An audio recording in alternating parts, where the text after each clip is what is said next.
ये है खबरों की खबर और आप देख रहे हैं खबरों की खबर टीवी। सर, हम देख रहे हैं कि आपने जो ट्वीट किया है कुछ घंटे पहले देखिए, वक्फ अमेंडमेंट बिल के बारे में किसी को कोई कंफ्यूजन नहीं होना चाहिए। हमारे पास हजारों मुसलमानों का प्रतिनिधि आए हैं, सबसे मिले हैं। इस बिल को कुछ लोग विरोध कर रहे हैं और ज्यादातर मुसलमानों में इसको समर्थन भी कर रहे हैं। मेरा सिर्फ इतना कहना है कि हमारा लोकतंत्र देश में अपना बात रखने का आज़ादी है, लेकिन कोई मिसलीड ना करे, उसको झूठ बोल करके फोर्स नैरेटिव क्रिएट ना करे।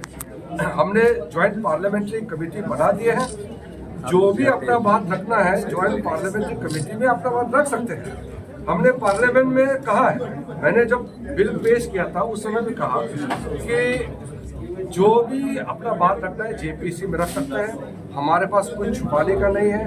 बहुत अच्छा क्लियर सोच के साथ हमने वक्फ अमेंडमेंट बिल लेके आए हैं और गरीब मुसलमानों के लिए, महिलाओं के लिए, बच्चों के लिए, मुसलमानों में जो कमज़ोर है उनके लिए ये वक्त को थोड़ा सा हमको सुदृढ़ करना, उसको ब्रॉड बेस करना और ट्रांसपेरेंसी लाना, वो सारा मैंने एक्सप्लेन किया हुआ है। ज़रूरी है, इसलिए अमेंडमेंट प्रपोज किया है। इस पे जो भी व्यू देना है दे सकते हैं। हमारा लोकतंत्र ये देश है, लोकतांत्रिक देश में जो भी बोल सकता है, लेकिन झूठ ना बोले। कोई माइक ले करके गली गली में झूठ बोलेंगे तो ठीक नहीं है। मैंने सुना है, मेरे पास वीडियो आया है कि सारा मुसलमानों का मस्जिद जमीन जो है गवर्नमेंट छीनने जा रहा है। इस तरह का झूठ बातें कौन बोल रहे हैं? ऐसा कोई कर सकते हैं कि इस देश में कानून है, संविधान है, कोर्ट है।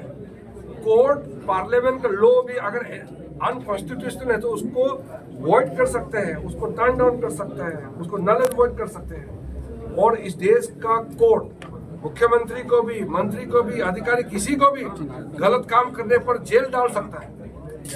ये देश कानून से चलता है। यहाँ मर्जी से कोई किसी का जमीन कैसे छीन लेगा? कौन ये सब बातें फैलाते रहते हैं? कोई किसी का जमीन छीन सकते हैं क्या इलीगली? यहाँ सिस्टम है, लॉ है।